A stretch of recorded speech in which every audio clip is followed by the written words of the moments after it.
tide pool animals reproduce and care for their young in many different ways. In general, the more time and energy an animal spends caring for their young, the fewer young that animal will have at one time.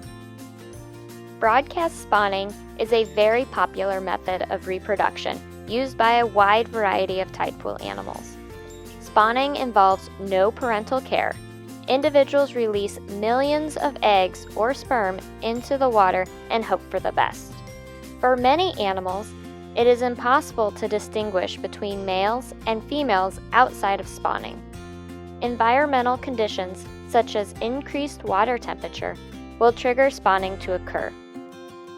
Once one animal starts spawning, others will sense this and be encouraged to start spawning as well, thus increasing the chances that fertilization will occur.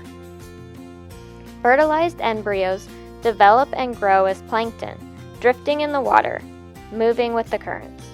During this stage, the young can look very different from their adult forms. When fully developed, the young are ready to settle to the sea floor and transform into their adult form, where they will grow into adulthood.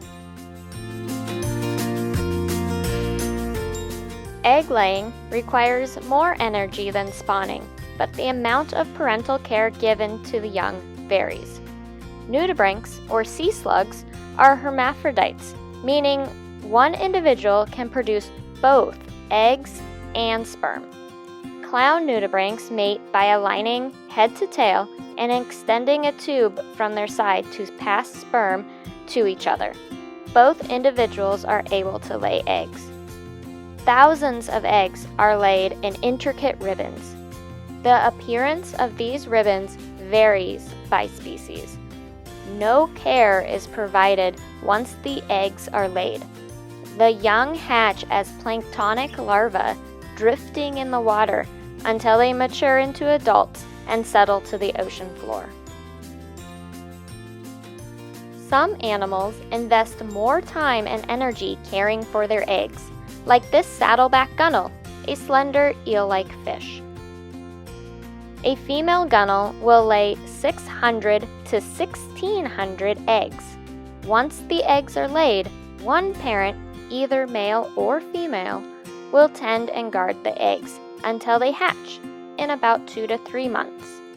The fish uses its tail to keep water flowing over the eggs. Using its body, the gunnel regularly rotates the mass of eggs. This helps to keep the eggs clean. The young are getting ready to hatch. You can even see one moving in the egg. The gunnel will continue to tend the eggs until all of the young have hatched. This includes removing empty eggshells.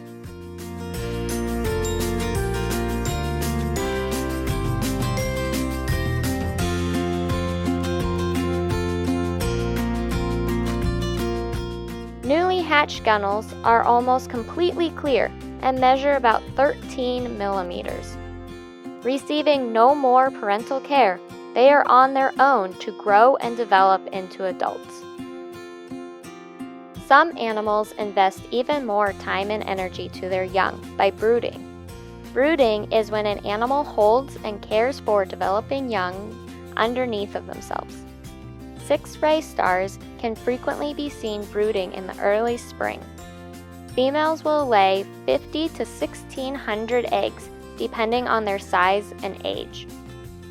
Fertilized eggs stick together, forming the brooding mass that the mother hunches over and holds close to her mouth. At about a month, the eggs hatch, and the young attach themselves to the underside of their mother. Around day 40, the young have developed 4 pairs of tube feet on each ray or arm, and are now able to attach to the surface under their mother. After 3 months, the young stars are fully developed and ready to leave their mother's protective care. The young are between 1.5 and 2 millimeters in diameter and immediately start exploring for food. Next time you see a large sea star at an aquarium or tide pool, Take a moment to appreciate its life journey and remember how small it started. Thank you to all our donors who made this series possible.